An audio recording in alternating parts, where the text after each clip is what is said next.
Good evening, everyone, and we are back again. My name is Justin Yard. I'm with the man, the myth, the legend, Daryl Moss, and we are hosting again another show of Black Health. Let's talk about it. All right, we're here with, and I'm terrible with names, anyways, but I'm gonna do my best. Right, Abdul-Rahmaan Muhammad. There we go. All right. He is a savant in the area of mental health. And that's what our topic today is going to be all about, mental health. All right. And we have to understand that we talk about the body and different diseases and ailments that we can kind of help change our lifestyle. And a part of our lifestyle is our mental environment, social environment, which affects our mental environment. So he'll be here to be talking more in depth about it. And I just want to start off with a simple question, right? So people can understand the vastness of this. What, and if you could define, what is mental health? Well, mental health is just the health of your mind, the health of your mind, of your mentality. When you think about mental health, there's so many layers to it. So it's kind of like it's like I gave you a simple answer, but it's a very broad spectrum because we could be talking about something as simple as how you feel today. That's your mental health, right? So the way you feel. And so, but then you could go even deeper.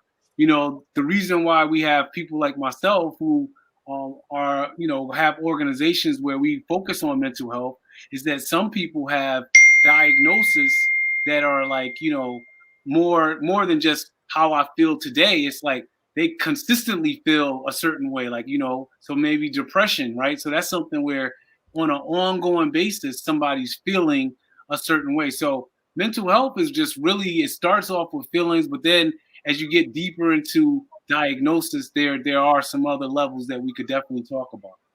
All right. Okay, and before we get into it, Abdul, if you could take a moment, just tell people who you are, what you do, all that good. Let's get some background before we jump right into the topic. Is that cool? Sure, yeah. All right. As it was said before, my name is Abdul-Rahmaan Muhammad. I'm the executive director of My People Clinical Services and My People Community Services in Hartford, Connecticut. My People Clinical Services is a for-profit organization where we primarily do supportive housing for young adults. We do fatherhood engagement. We do foster care, and we do individual and family therapy. And then My People Community Services is a nonprofit organization that we've been developing over the last few years, where we have a program called the Manhood Tree, where we do a lot of work with men through our fatherhood monologues, our group, and our men's health initiative. And then we have our Honeydew program, where this is primarily for women, where they come together and they talk about different issues around womanhood. And then we have our Ice Cream for a Dream, which is basically an event we do. We go out into the community, we give out free ice cream for individuals to tell us their dream. And so those are a few of the programs under My People Community Services. So basically, that's what I do in a nutshell. Okay. Amazing. That's a lot. So in how many years have you been in the area and space of mental health? Yeah, I've been a social worker for over 20 years. I started My People back in 2005. And so this year we'll be approaching our 17-year anniversary, which is very exciting. We had our 15th anniversary during COVID, so we weren't able to have our huge gala we were planning on having. So we're really moving towards that 20th. which will happen in about 3 years. So we're very excited about that. Okay. Beautiful, beautiful, beautiful. What's up? So from your experience, I mean, I like getting into the whole thing, but I know our Black families have been heavily impacted, but given some of the recent occurrences here in the city of Springfield and things that have been happening across the country, the topic, the theme, the trend now is really Black men and mental health. Mm-hmm. Let's talk, before we get into the whole thing, talk a little bit about some My People Community, what is it? My People Community Service? Chronicle, yep. Talk about some of the activities and events that you do. Let's talk about that first. Sure. Because everybody's been talking about mental health. We've had mental health professionals come on in the past. We talked about it from a clinical perspective. But let's talk about how you actually engage people in the community to get them involved in the dialogue. So one of the things that My People does is, every year we do a Father's Day event, like not a Father's Day, but a fatherhood event. Usually it's in September or August. We call it the Dad Hero Community Day. And on that day, we usually have a bunch of food trucks out there, games for kids, entertainment, all types of stuff. That's one of the events we do. We also, this year, we're going to be really focusing on men's health. We're talking about mental health, but we're going to be doing events really focusing on physical health. More so like last month, we did a panel discussion where we had someone on the panel who had a heart transplant, open heart surgery, someone on the panel who had post-traumatic stress disorder, someone on the panel who had diabetes. And so one of the things that we really want to kind of like put out there in the community, that men need to go get a primary care physician. Men need to go get their colon cancer screening. They need to get their prostate screening, because a lot of these tests that you need to get are like the difference between life and death. And so, like, I was the guy on the panel with the open heart surgery, right? So like 6 months ago, I had open heart surgery, and it was really one of those things where, my doctor and I had it all planned out, but he was telling me that if I actually had a heart attack, you get a 50-50 chance of living if you have a heart attack, right? And so it's like, men are walking around here, and I didn't expect to get open heart surgery. It was like surprising. So there's tons of men out here who are walking around who are like right on the verge of a heart attack, and they don't know because they ain't been in a doctor in 5 years. As we get older, it's so important for us to just be aware of our health. And so that's one of the things that that we're going to be doing all year. We'll just be talking about health. I mentioned the Fatherhood Monologues. That's another thing that we do. That's basically about 2 years ago, I contacted a few men and I asked them to write a monologue about being a father or being fathered. And we call that the Fatherhood Monologues. And basically, we have about 20 men who have written monologues, and we've been doing shows all over the place. It's like I'll get 5 or 10 of them anytime. So on February the 10th, we'll be doing a live stream of the Fatherhood Monologues from the Wadsworth in Hartford, Connecticut. That's the Wadsworth is the nation's oldest museum, and so we'll have about 10 men share their fatherhood monologues. February the 10th is my father's birthday, and every year I try to celebrate his birthday by having other men talk about fatherhood, which I think is important. Of course, we also have, like I said, we have those events for women as well, where their topics aren't necessarily health related.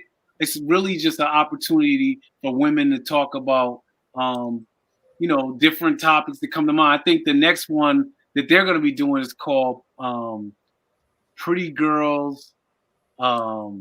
It's an event. It's something about pretty girl. It's really, it has a snazzy title. I can't remember right now, but it's snazzy, and it's like the title actually drew me in.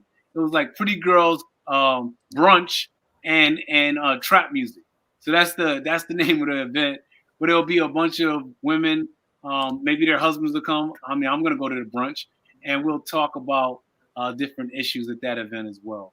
And so, like, what we try to do as an organization is just be out in the community, and really try to work with our people.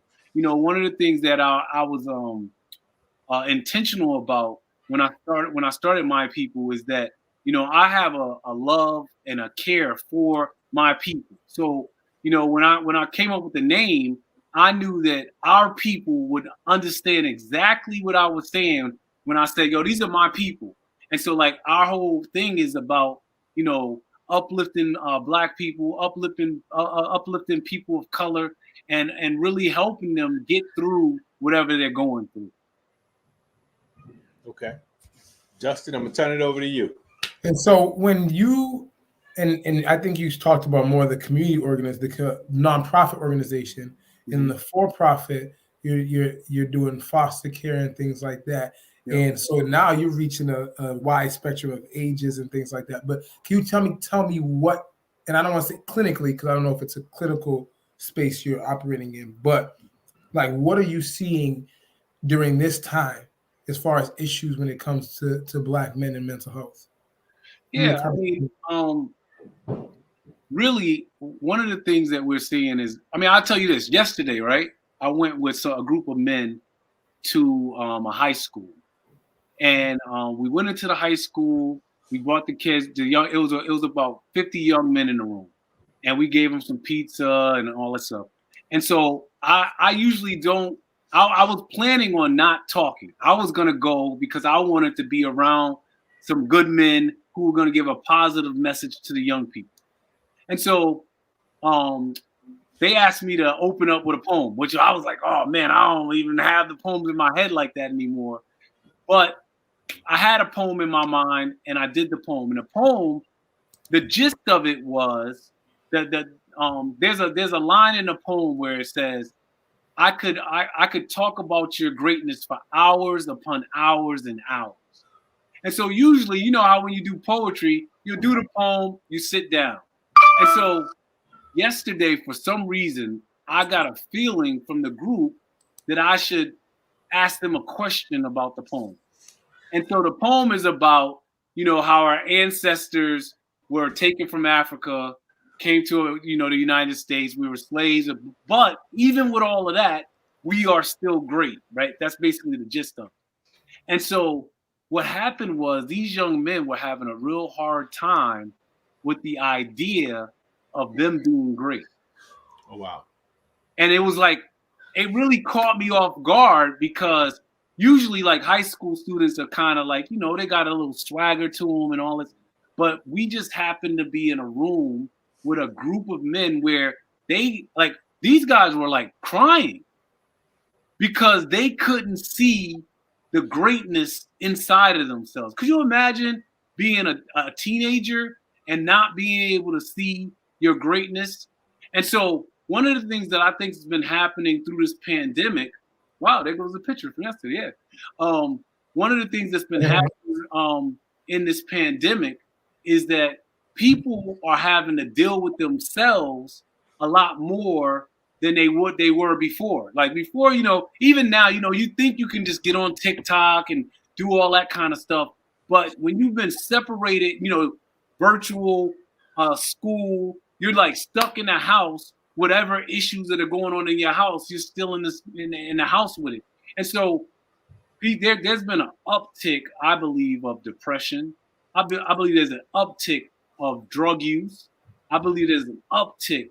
You know, a number of the kids in there talk about how they smoke weed because people are trying to escape their reality.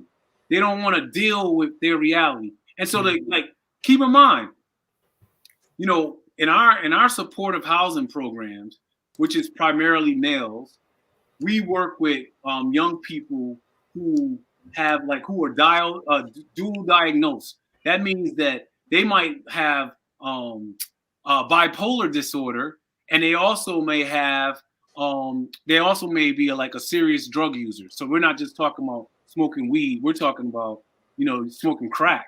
And so it's like, we work with young people all the time who are hearing voices, who are dealing with those kinds of things and trying to get through it. So, but that's like the highest level of care, you know. So I was very surprised to go into a school and hear the amount of how low these young people were feeling about themselves. And I was like, it was almost like I had to convince them that there was greatness inside of them, that there was something inside of them that they hadn't even tapped into, you know, who they are, who they had the potential to be.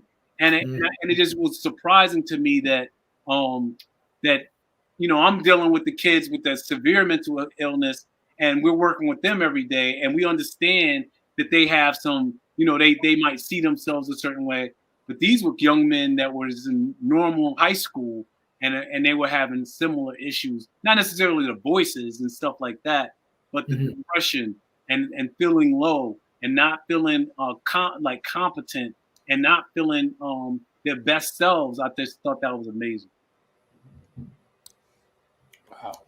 Wow. That I don't know. That experience is crazy because, like you said, most kids in high school. I know in high school I thought I was going to the league. I know Daryl, if he's anything like he is today, he probably thought he was he was the god of the I just knew I was going to be a social agitator. That was my goal in high school. I did it in college. That's just been my life. It's stir pot. So, but and it's so crazy because we talk about mental health or mental health security. It's kind of like, I think the most critical piece, out of everything you heard, I think the piece I got out of is you engage them. I mean, you guys engage them in a way in which people typically don't. Looking on the sites as you look up, like, you know, what's happening with mental health in the Black community. I just seen a where is it? They talked about, okay, I lost the percentage, but they said typically majority of Blacks who are surveyed report bouts of sadness, depression, confusion. There's all these descriptors, and I'm just like, wow, because there's times when you down and you don't know what's going on. What do? We put that. My son does it. Puts a smile on his face, no matter what's going on. It's like, I'm good. You just came from, you know, your appointment. Yo, Abdul, how you doing? I'm good. Yeah. And we're not good. We're not good. So when somebody talks to me about my potential and how good I am to this point, as old as I am now, and somebody says, yo, man, you're really good at that, I still head go down. Can't do the compliments. Yeah, you didn't even text me back. I said that in January 1st. Still waiting. I'm not good with that. You know, which is too much different than what he's talking about with those young brothers. It's kind of like you convince yourself you can do things, but you don't convince yourself that you're great. You don't convince yourself that you belong here, or that, you know, when I'm sitting at a table, yo, my thing is I'm here to prove a point. I'm here to get work done. But you never address the fact that, yo, man, I'm kind of combative because I'm like, I know they don't want me at this table. Right. And that pushes back on me. So that could have been me at that little all-white high school in Meriden, Connecticut, had you came in and you're telling us, yo, you're great. Right. When every other indicator says that you're not. Right. Yeah, I think that one of the things that we've seen also is that there's been an uptick in people's willingness to go get help, you know, to go get therapy. You know, right now, like you said, it's like the buzzword right now. Black men's health. Any mental health is like the buzzword right now. I mean, I posted that flyer for the panel we're going to be doing. It's next month, right? March 10th. Yep. Okay, 2 months from now. So, but it's been like people are like sharing it all over the place, right? Because people are, I think more than any other time in my career, people are more open to go talk to a therapist than any other time before. It's almost like it's cool to go talk to, like, do you have a therapist? Yeah. Have you talked to your therapist this week? Because people are recognizing it's not normal to bottle everything up inside of them and deal with it themselves. I always tell, like, my whole selling point for therapy is like, you could go into that therapy session and absolutely blow somebody's mind. You could tell them whatever you want to tell them, and they're not going to think you're crazy. They're not going to tell you can't say it. They're going to help you work through whatever it is you go in there and tell them. And so why not go into therapy? So people, I think, right now are more open to it than any other time before. Right. And it's crazy. We have major Black athletes. The tennis pro, I forgot her name. Yo, I need a mental health break. We got ball players. I need a mental health break. Everybody's talking about Antonio Brown. Right. Oh, he's losing his mind. No, he needed a mental health break. He was dealing with some things, and he was just, you get to the point you're tired of being tired and you break. Talking about the panel, we have LaRon McClain, former two-time NFL, Pro Bowler. Mm-hmm.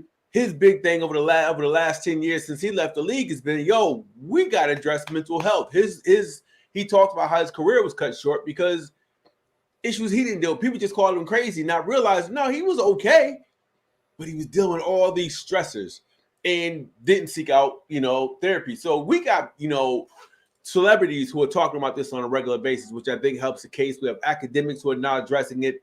And we even have some elected officials who have finally stopped calling our kids criminals and saying, nah, man, we're dealing with mental health issues. Right.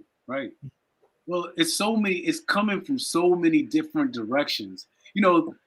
Think about it. So I was thinking about, like, when I was in high school, there was no social media where I could go on a phone at any given time and look at somebody who's better at everything than me. Like, at any given time, these kids can swipe into their phones and they see somebody who's faster, who's stronger, who looks better, who dressed better, whatever it is they think they want. They and it's bombarding them all. And it's not just the kids; it's all of them. It's like bombarding us all the time. And so I believe that, 2 years ago, even like I started catching myself where there would be times where I would start feeling down. And so I started creating these like cards. Like, I took a box of index cards and I would just write a little positive note on the card for myself. And then when I would come into my office every day, I would go through my deck of cards. And so and it would be like all positive affirmations and different things. And so we have to create alternatives to, social media and being on the internet, and kind of like that brain fog that happens because we've kind of like gone into this so much, and we kind of like, it's always like this comparison. And I'm talking out like from my level of thinking. I think what is happening is that we get in this comparison, and so we always want to be like somebody else. Yeah. And we start losing ourselves. Yeah. And I hear that, but what about, all right, I'm a 60s baby. So I go back to, what'd you say, Justin? Nothing, go ahead. Watch that, young man. Watch your mouth, young man. I go back to when I was young, there was cats, we were like, yo, that dude's just crazy. Even back then, before social media, before, back when cable was literally click, click, click, click, click on the TV set, mm-hmm. We still had, we found ways of creating coping skills. Right. Mine, I started getting down. The first thing I do, I'm like, all right, I gotta get up, get out there. Let me have an event. Let me put together this. Let me do it. And I just work my way through it until I'm, I'm back to normal. So other folks acted out in different ways. So I hear what you're saying about the social media, not even debating it, because with this young generation, that's what they're dealing with. Yeah. Oh, what do we do with the older brothers and sisters in the community who have been going through this stuff? It's like so hard pressed inside them. They've been dealing with this since the 70s, 80s, 90s. It's like, what do we do with them? Because they impact the development of our young people as well. Yeah. So that's kind of why I created, and specifically for men, right? I created the manhood tree. The curriculum, it kind of like I feel like it's an easy entryway to be able to deal with some of your stuff. I say that in the manhood tree, we talk about the 6 hoods: boyhood, teen and young adulthood, neighborhood, brotherhood, fatherhood, and manhood. And so, and what we do is we recognize that there's in some people's lives, not everybody's life, when we start talking about boyhood, we start talking about trauma, right? Some of our early trauma happened in our boyhood. Some of our early trauma, we have a session on roots. Some of the trauma that happened to us happened before we were even born. We come into this world based on our ancestor, our family history. We already got trauma. You think about your neighborhood you grow up in. Yeah. The neighborhood is something that's totally out of our control, right? And if you're brought up in whatever neighborhood, you gotta fight right there, day one. That's trauma. And so the first half of the Manor tree is unpacking some of that trauma for some people, because not everybody grew up in a bad neighborhood. Not everybody has roots, but it's important for men to be able to be at the table and hear other people's stories and hear their stories and be able to express it freely and not be seen as crazy and not be seen as weak. You know, that's the other thing with men is like, if you share what you feel, you might be seen as weak. And so it's like we give the freedom for people to be able to do that. The other thing I wanted to say is that, to your point, you keep kind of going back to the other people with, I think, with more severe mental health. I think in the past we didn't know how to identify it, right? So we just labeled everybody that wasn't doing the same thing as everyone else as crazy. And now I think we're a little bit more savvy with the understanding of diagnosis, the understanding of how trauma actually impacts people. So like, when people were coming back from Vietnam and different things like that, you talk about the 60s and the 70s and how that impacts them. And then even, the thing about mental health, many of the diagnoses that we talk about, they don't come up. They don't show themselves until you're in your 20s. Right. So like when you're a kid, you have diagnoses like attention deficit disorder, oppositional defiant disorder. But those diagnoses for children turn into bipolar disorder, depression, post-traumatic stress disorder. These things, so basically, unless you do something when you're little, they keep advancing. They become more complex as you get older. And you talked about it, and Dee alluded to it, but the word I think I want to bring up is tools. What are the tools for people like to help cope with some of their traumas and mental health issues? If you can just give an example of maybe somebody that's dealing with, we see kids with opposition defiance, which I don't, I'm not really well versed in, because in my mind it's like, no, you need a beating. You know how we do it. Like you need me for 2 days. But like somebody with a young child with opposition defiance disorder that graduates to being an adult, right? Yeah. And now some of the tools they can use to help with those issues. So let's go back to the beating first. So I'm a regular black person, right? And I used to be, I used to get whoopings when I was a kid, right? And so one of the things that you gotta look at discipline. The way we discipline our children is like the door for that trauma.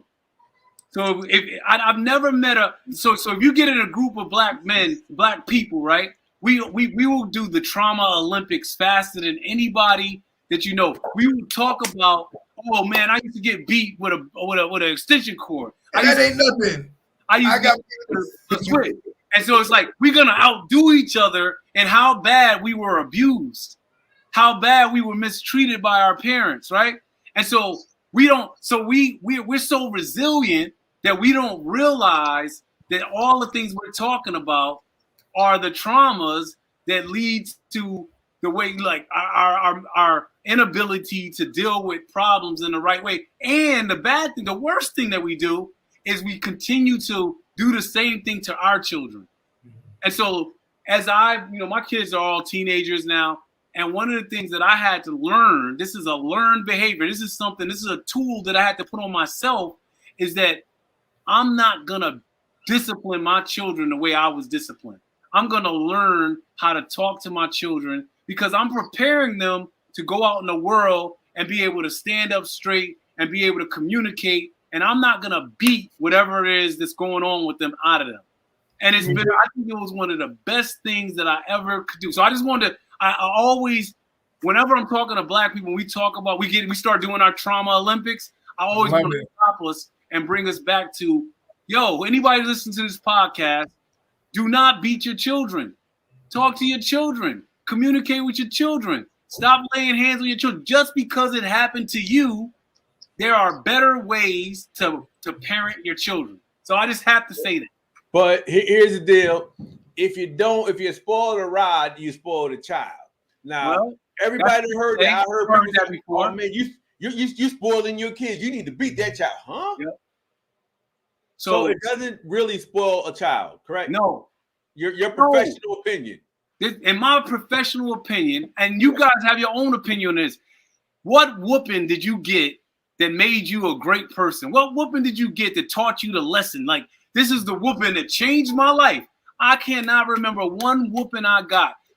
I tell you, I love my parents so much. When my parents talked to me, I felt so bad about the things that I did. By the time I was 10, 11 years old, I would rather get the whooping because I didn't want them to talk to me. The whooping's quick and dirty, you know? We're going to get in there, we're going to get this whooping, and I'm going to be good to go. I'm back on the streets. But if they talk to me, if they give me consequences where I got to stay in my room, I got to write something, I got to think about what I did, then that's a lot of work. And so we have to teach our kids how to communicate, how to, like we're not going to beat it out of them. Listen. This is my opinion. Nah, man, listen. I would take any of those whoopings any day. Those long lectures. And like my mom was a Pentecostal preacher, so we didn't only get the lectures, but we got long Bible sermons. So I'd rather you go ahead and whoop me. I got to a point where the whoopings didn't hurt anyway. Exactly. But you're right. It's those lectures, and then they ask you all these open-ended questions that make you think, and you don't want to think as a kid. So you're right. We don't talk about that during the Trauma Olympics. Folks need to talk about the lectures they were run from. And it's so important because one of the pivotal moments in my life when I was about to go to college and I was a subpar student and I was a decent athlete, but my aunt and my mom, who are from Grenada, and they said, "What are you gonna do with your life? Like, can you offer?" Right. I was like, "Dang!" Like that, boom, changed. They were always like that, though. You know what I mean? And then being around astute people in my family, it was like, yeah, well, we do this in this family. I don't know what you're going to do, but you need to do something soon. And my mom said, you have two options. You go to college or you leave the house. Right. You know what I mean? And so that was those conversations changed everything. And what I think is the tools that, because I have two. I have one that's crying. I'm going to start screaming in a second. A newborn, and I have a 2-year-old that's real sassy. Mm-hmm. D got a three juggernaut girls over there that the talking just takes a while. You know what I mean? They be over my house, and you gotta talk to Zuri. You gotta talk to Zuri like Zuri. You know what I mean? And then same thing with my daughter. It's like it works though. And my wife is gone, so I can say it. But like, it works because even D, when he speaks, they listen. Mm-hmm. That's it. You know what I mean? And it's something about being a man that helps as well. But it's the tone, the everything that listen and the follow through. Yeah, is important as well. But yeah, I think that we suffer from that. Like, and I need people, and you need to drive it home, and you're doing a good job of driving it home, that those beatings did not elicit great behaviors because I still got in trouble in school. And so, yeah. But and for now, pivoting to more like grown, older adults that are still like, and I see it today, that are still suffering from what I call the victim mentality. You know what I mean? Like still blaming everybody else for their problems and feeling that the world's against them. And I'm not saying that they're not right in that at all. Mm-hmm. You know what I mean? But what are some tools you can help with those individuals? Or what would you kind of group those individuals? I don't know if they have a term in your profession. Somebody with a victim mentality? And people that feel like the world is against them. And I didn't know a lot of people were like that. I know me and D don't really think like that. We like, bring the world on. Let's go. Me and D, we communicate like that. It's like, let's go. I want all the world to come at me. And so I didn't realize a lot of people are suffering from that, which I see. I don't know how to die. I don't know what that is. That's not that. I don't know if that's a diagnosis. I think that's a state of mind, right? So that's really like somebody who is not accepting responsibility for their life. Like they're not saying they don't feel that they're in control of their life. So they blame somebody else for it. So that's not necessarily something to diagnose, but that's something that these are some things that you can still access therapy about. You can work on yourself in therapy. Everything with therapy isn't about like I said, there's levels of mental health, and so you can go as simple as I need somebody to talk to you're hearing voices. So there's a very long spectrum when you talk about. But I think that for people who are unable to kind of like accept that they are the person that is the reason why they're not moving to where they want to get to. They're the reason why they're not moving forward in their life the way they would like to. I think that requires more support from maybe like a group than instead of just hearing it from a therapist, because there's a certain amount of confrontation you might want to do with someone, but if they're coming to you for help, you don't want to just be like, the problem is you every week, and so it's really kind of like helping them to see it for themselves, because that's the thing about all of these modalities is at the end of the day, you can meet with somebody as long as you want. They can go to group, they can do all this stuff, but until they see they want to make the change in themselves, until they make those baby steps, they're not going to be able to do anything that makes a difference. Wow, that's so. For everybody out there in our listening audience, we'll be playing this tape this show all week long. We all know 5, 6, 7 people like that. I'm so tired of hearing about, for even my own brother, I'm tired of hearing what my mom and dad did to prevent you from growing. So if you're watching this, go get a therapist and a support group. Yeah. And the good thing is it's okay to do that now. And again, and I'm glad you said it earlier, you stressed it, you don't have to be hearing voices and seeing people walking through the house that aren't really there. It's simple things that learning to deal with your own reality. Learning to deal with your own critical thinking errors and just learning to own it, man. You learn to own and take personal responsibility. And it sounds like a simple, non-challenging thing to do, but if you've never done it and no one's ever kind of challenged you to do that, you won't do it. So I'm professional. I'm just my observations. Go ahead. Yeah. I think a lot of Black. I'm not lying, because I'm around a lot of people that are older than me, and I've seen that a lot, and I've seen it in fatherhood, especially like just that mentality, and it creates kind of dissension within the family, and then we lose a father in the family. I've seen it like over and over and over again, and so how I speak isn't for everybody. Right. And I'm a young father, so I don't know all their trials and tribulations and all their traumas. But I think one of the things that you are doing that is one of the most needed things is somebody told me one day, who's going to teach me how to be 65? Right. Right. And what they meant by that was, who's going to mentor me at this stage of my life? Yeah. Right. And if you could kind of expand upon like the importance of mentorship, because that's what you're doing as well in large part. Well, I used to run a pretty big mentoring program. When I first started My People, we had a mentoring program. And so I believe at every phase of your life, it's good to be able to have an example, right? A mentor that could be able to, that you can pattern yourself off of, someone you can be able to say like, that's why fathers are so important, right? So that's why we go back to the whole thing about, whoopings and stuff. You talk about fear, right? So whoopings put a certain amount of fear in you, and we don't want that. You want to be able to have examples. So like a lot of young men, when you get into your 20s and stuff like that, I think that, you can reach out to somebody who's at a different phase of life than you are, and you can learn some things from them. You can sit down and have some conversations with them, and be able to propel yourself further in a conversation than you could in a year. Right? If you talk to the right person, you might get some information in one conversation that you would have never figured out on your own.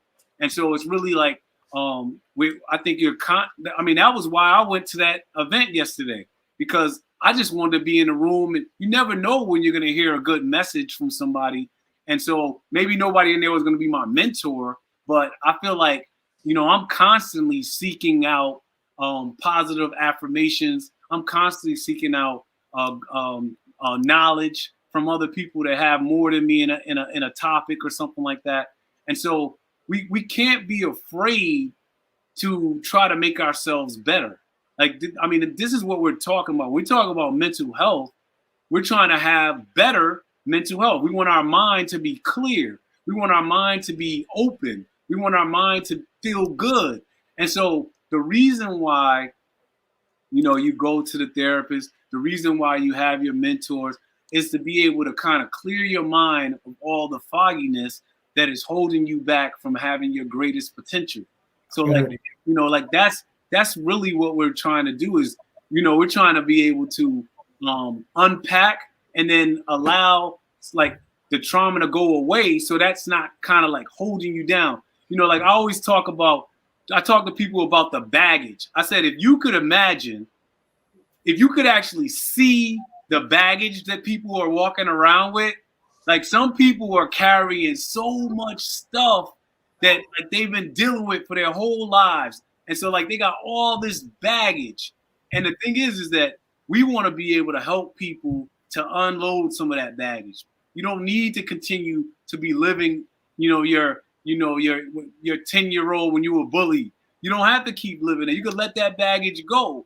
You can move forward and be able to do something different. And so that's the thing about mental health, is that we're really just trying to clear out the mind and be able to allow you to be able to see things a lot more like focus. And for all those folks who are just now tuning in, we're on with Abdul-Rahmaan I. He's the executive director and founder of the multi-dimensional social service agency, My People Clinical Services.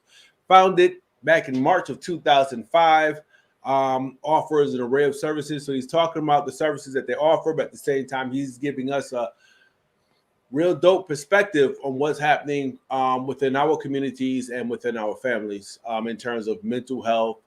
I'm gonna say lifestyle challenges, those transitional values that we push from one generation to another. To an extent, we still pushing some of the things that we left those slave plantations with. Am I right or wrong? I mean, we talk about those whoopings. I'm gonna whoop the black off you. Right. A lot of that stuff is slave stuff. I mean, how we view the world, what we say we can and cannot do. I mean, this is when you talk about that whole crab in the barrel bucket thing.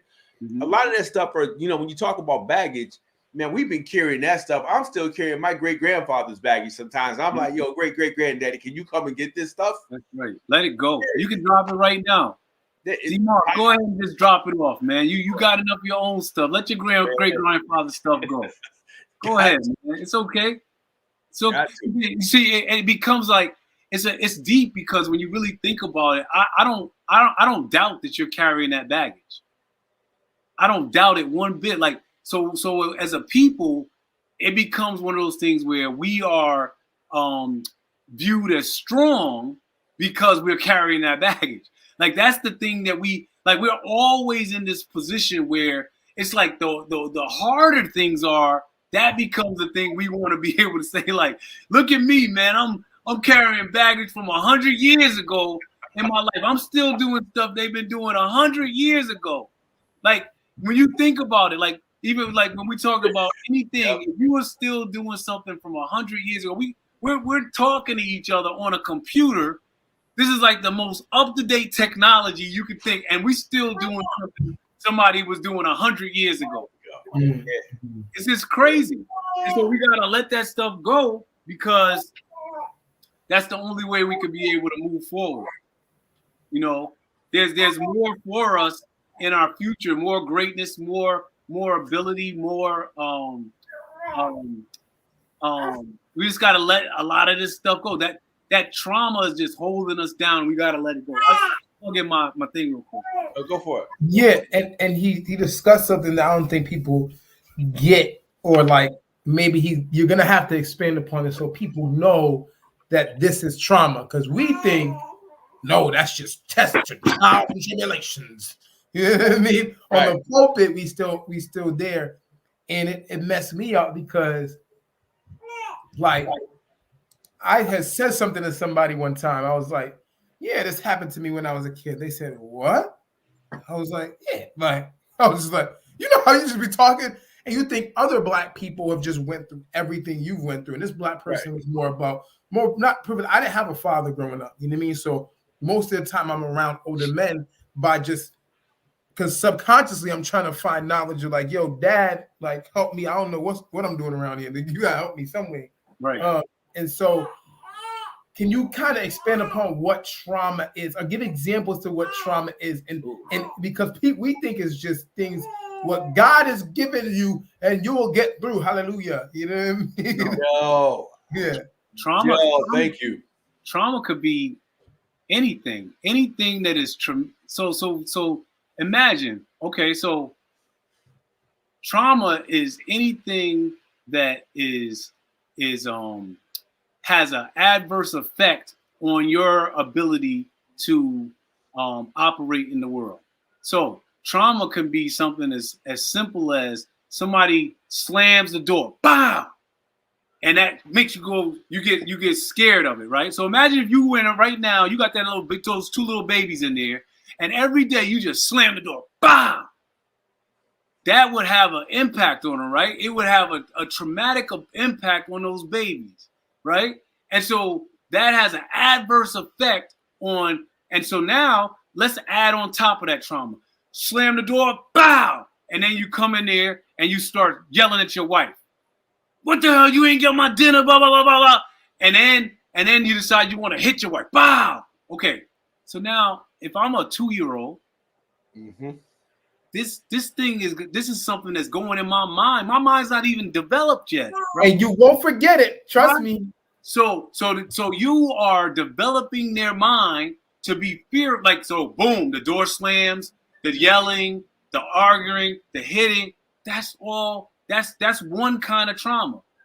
It has an adverse effect on the development of a person. So if you have consistent traumas, all these traumas. So every time you have a trauma, it's building on top of your other traumas, right?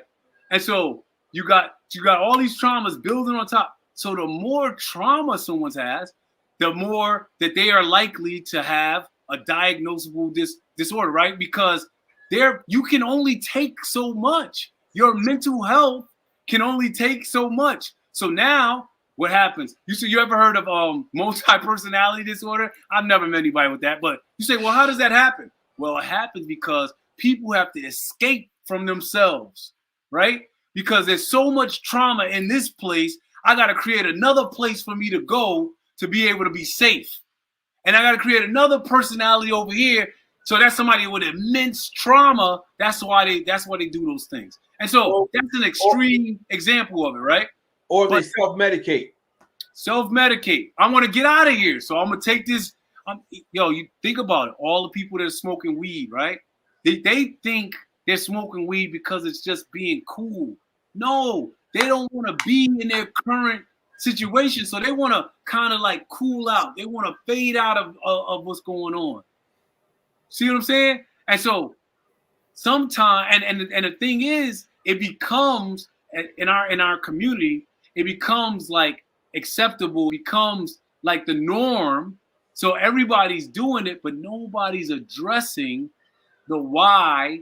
So why do we all smoke this weed? Why do we all drink all of this stuff? Why are we drinking and smoking? What? That's built up trauma, and people are trying to find, an escape for it in their lives. Right. Absolutely. I'm so glad you said that. The time is, we have about 10 minutes left. Yeah, we got you coming back on because I need you to explain something for me. Let's see. Talk about this chart if you could see it. Boom. Yes. The Manor tree. Yep. Yeah, that's just basically we have a number of initiatives that we do, and those are the initiatives of the Manor tree. And one of the things that we're trying to show is that it's all connected. So what I try to do is once somebody can enter the Manor tree at any of these levels, But once you get in, we want to be able to say, hey, you know, you're a part of our group. Maybe you want to come and do a fatherhood monologue. You can continue to be a part of what we're doing. Hey, you're a part of the fatherhood monologues. Maybe you should come with us on the male conference. You know, we're gonna go travel to another country for a few days. You come with us, and we're gonna have some conversations and together. You know, so all of the initiatives, what we're trying to do, and I like to do this like on the slide. I'm really creating like a support network, support group for men where they don't, you know, they don't have to think about the fact that we are I'm not calling it a support group. I'm just calling it the manhood tree. I'm just saying, like, you know, we building, you know, if you think about a tree is always growing, right? And it has branches off to the side. And so what I'm just trying to do is provide men with outlets that allow for them to be able to get support, to connect with people they may not connect with. That's why I was saying to you, D. Moss, I really wanted to get up to Springfield because I feel like we got a good group forming here in Connecticut, but I would love to be able to expand it out because I think that Can you change the language and say we are expanding it out? And I don't want to be in Springfield, but we will be in Springfield. Okay, we have to change the language a little bit, all right? Because you're going to be here. You're already here. The door is open. So go ahead. I'll let you finish. Go ahead. Yeah. So I just really want to be able to help men to really be their best self, and that comes to like I do a lot of work with fathers, and I think that a lot of times in the social work field, people like to deal with fathers, but they don't like to deal with men. I'll say it again. Yeah, say it again. They like to deal with fathers, but they don't like to deal with men. And so if men start being if father starts being too much of a man, they don't really want to deal with that. Sorry. Hold up. Can you just my hearing? Can you say that one more time? Well, you know, like people like the idea of fatherhood. They like that. You know, it sounds good. It is, you know, but they don't want to deal with necessarily a man. They don't want to deal with the manhood. You know, and so a lot of our programs are focused on fatherhood, right? We want people to be better fathers and all that. But the thing is this, fatherhood is under manhood. If you are a good man, if you can get together, right? If I got my full manhood together, I'm going to be a great father. If I got my full manhood together, my relationships. So people don't recognize one of the sessions in the manhood tree is relationships. And in that, we talk about how, you know, relationships are with our children, right? Relationships are with our spouse. Relationships are with our friends. And most importantly, relationships are with ourselves. Yeah. So if you are our man, you got all these different types of relationships. You know, you might be having a great relationship. A lot of times we have great relationships with other men, brothers, our brotherhood, right? We have great relationships with men, but we don't have great relationship with women because we don't have the same respect and acknowledgement of women, you know. So we treat them we have this man concept where men are better than women. Men are the runner. Like they want to say, I run the house, but they don't do the things that you got to do to run the house. You know, it's like manhood is a very complex thing. And I think a lot of times we don't want to deal with it. We don't talk about it. And we don't hold other men to that accountability. We allow men to walk around and act like manhood is having a bunch of kids and all, you know, doing all the things that are the negative things about manhood. We don't allow for us to talk about the things that are the positive attributes of manhood that we should be holding as a standard for manhood. So, wow, I'm trying to, you know, put that out there because you can't hang out with me, right, and be a bum father and a bum man. You can't. I'm not. Thank you. Word. Listen, I don't listen. I'm sorry to cut you. I don't get it. And I'm gonna just not go too hard. In my experience in life, I've always had to check people, and I used to be like, I look at the older generation. I'm like, why am I checking somebody older than me? about how they operate as a father. I'm like, yo, you're never around your kids. Like why am I like? You mean and why? And I just never understood why. And I always got mad at your generation. I'm not gonna lie. I used to get so frustrated. I'm like, I'm not supposed to talk to this person. And I never always asked them. I always used to ask this question when I used to have different experiences with different men. And they'd have different issues with women or whatever. I'd be like, nobody's ever told you have a problem, like you have an issue. And they'd be like, no. I'm like, you're 50 years old. You don't think you have an issue? And or nobody has told you have an issue. And I've always got upset because I was like, I shouldn't be the one saying this because I don't know. You know what I mean? I'm only 30 and you're 20 years my elder, and there should have been some kind of what's the word I'm looking for? Some checks and balances there. So what happens is this: men have their priorities out of order. So we are easy, like it's easy to be like to have a brotherhood, right? Like if I can at any time I could call some of my friends from college, right? And I can become 18 again in a almost a second. And usually when you get with men, that's the thing is like we can always be our lower level selves. Like we can find that very easily. And some men don't ever get out of that. They never allow themselves to grow. So you have when I talk about the Manor tree, I'm always talking about like a tree. And so what I'm trying to be is like one of those damn trees. What's the name of that tree that's out there in California? The real big ones. The redwood. The redwood tree. It's really big. But we got men that are out here that are like, little twig trees because they just because you can have sex and you can talk loud and all of those things, that doesn't make you a man. So it's kind of like you have to reprioritize manhood. You have to be able to say, no, this is the standard of manhood that we're going for right now. And so when as the man, I want to be around other men who are, aspirational, who are trying to do things with their life, that are trying to uplift our community. There's a lot of men that they don't have that. That's not what they're doing. So we created this because it's really trying to be able to allow men to help men to get to be able to put manhood first, and then everything else will fall in line behind that. But isn't that like, when you talk about trauma on top of trauma on top of trauma on top of trauma? So to Justice's point, just because I'm in my 50s doesn't mean I ever broke that cycle. Which means I'm still repeating everything that I seen my father do, grandfather, great-grandfather. I'm carrying that baggage. So just because you come along and you're like, in your late 20s and you're schooling me, age, just because you're old, being old doesn't make you wise. It doesn't make you any more learned if you haven't taken the time to heal yourself. Right. And break that cycle and do things a little bit differently. It's like we learn on the playground when you're young. The coolest dude in the crew, dude that really run through is typically the most unlearned dude in the whole crew. He's not in school. He's not the greatest athlete. He's just the toughest kid. Right. Everybody rocks with him. So that kid goes from 10 with nobody checking him because he's cool to 15, 35, 45. I don't know how many times we've heard guys relive childhood. Back my glory. I used to know you 40, 50, you still thinking about that. Because they don't have experiences to add there as well. They don't have anything else to talk about. So you go to what the easiest, right? So this is where their height. So you agree. Time don't make it just we're not gonna even reach out to help and support the. One of the things, and I know we're getting close to wrapping up, and so I just want to say this.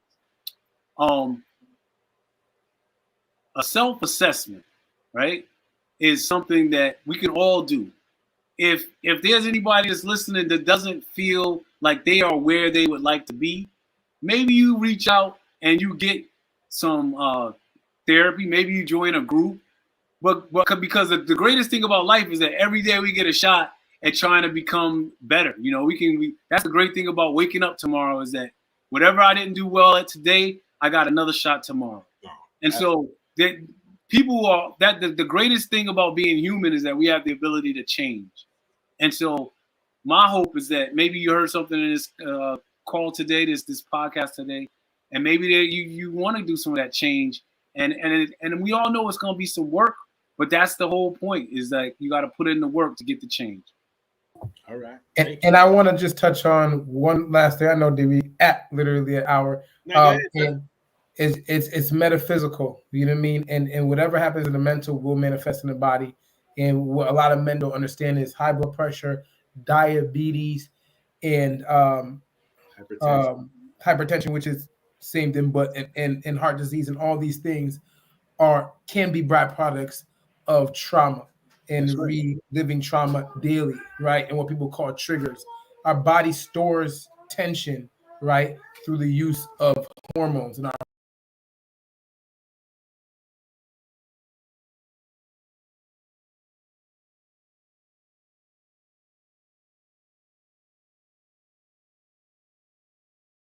hormones elicit responses that make us always do like this when we see another black man. I was just walking and I had my fist balled up because the dude was walking too close to me and I didn't see where his hands were. I'm not gonna lie to you. And I was ready. Like I was like, I'm gonna have to hit him. You know what I mean? Because how he was walking was just funny to me. Right. That's from living in a neighborhood in which you had to keep your hands up and everything was, you know what I mean? And so what happens in your body, it will elicit a response. And then with stress, what happens is we have cortisol, adrenaline, all these hormones. What happens is our body keeps them on at all times, even when we don't want them on. That's and right. That becomes a reoccurring theme. And then we see diabetes, we see, and people are like, that doesn't make any sense. We already talked about diabetes. I don't want to get into it, but right. We see diabetes, we see hypertension, we see autoimmune diseases, which now they're saying are as a result from traumatic situations, which include lupus, Crohn's, and the list goes on. So we got to really understand that what happens in the mental, and if it's not taken care of, will manifest in the physical. Okay. Wow. Any comment, Abdul, before we call it a night? I'll just say I agree. Sounds like a plan to me. All right, Justin, you're closed. Thank you, gentlemen. I learned quite a few things today that I can carry around with me. And for everybody in Springfield area, please know that you're going to be seeing, back in the day, we seen them a lot on the ice cream truck, paying for people's dreams in front of the Martin Luther King Center on Rutland Street. I think you've been up here a couple of times. Yeah. This time he's going to be up with the manhood tree, man. There's so many things that folks can get involved in. I know that there are activities happening. Shout out to Joe Dumpson with Steel Sharpen Steel every other Sunday. Dope program, great support group. This ain't competitions, not replacing anything. It's just an additional resource that you'll have.